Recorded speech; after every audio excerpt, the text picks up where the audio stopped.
James was enjoying his life on the island of Sodor, but he still had a lot to learn. "You're a special mixed traffic engine," said the Fat Controller. "You can pull coaches or trucks quite easily, but you must learn by your mistakes." James knew what the Fat Controller meant. He could well remember that dreadful accident on his first day. "Be careful with the coaches, James," said Edward. "They don't like being bumped." Everyone came to admire James. "I'm a really splendid engine," he thought, and suddenly let off steam. A shower of water fell on the Fat Controller's nice new top hat. Just then the guard blew his whistle, and James thought they had better go. Go on," he puffed to Edward. Don't push," replied Edward. The coaches were grumbling too. Don't go so fast! But James didn't listen.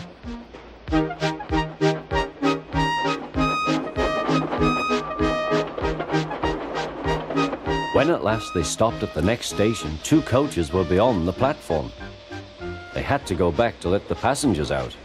But no one seemed to know about the Fat Controller's top hat, though James felt happier.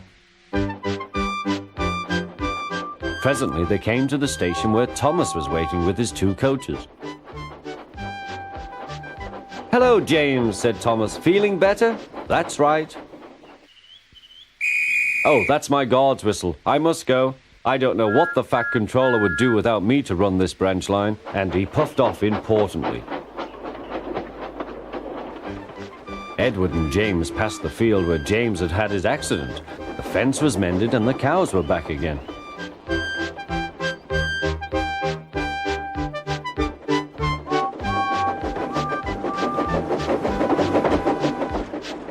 They ended their journey and rested before setting off for home. James was still wondering what the Fat Controller would have to say about his top hat.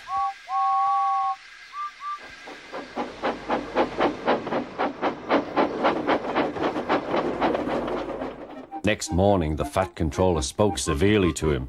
"If you can't behave, I shall take away your red coat and have you painted blue." James didn't like that at all. He was very rough with the grumbling coaches as he brought them to the platform. "Don't talk, come on," he called to them. "Gordon never has to fetch his own coaches," he thought to himself, "and he's only painted blue." To make James even more cross, this time no one came near him. "I'll show them," he thought. "They think Gordon is the only engine who can pull coaches."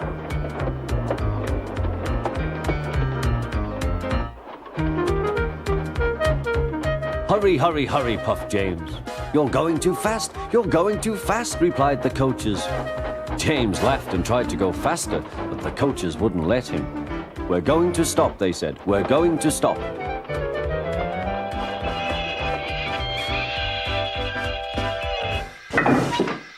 "What's the matter?" James asked his driver. "The brakes are hard on. Leak in the pipe, most likely. You've banged the coaches enough to make a leak in anything." "How shall we mend it?" said the guard. "We'll do it with newspaper and a leather bootlace," replied the driver. "Well, where is the bootlace coming from?" asked the guard. "Ask the passengers," said the driver.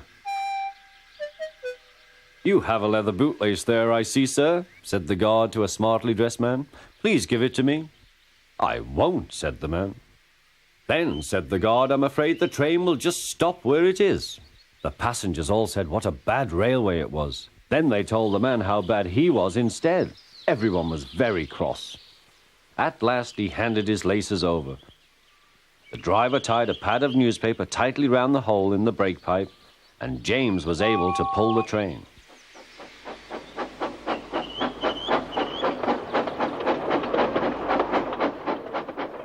But he was a sadder and wiser James, and took care never to bump coaches again.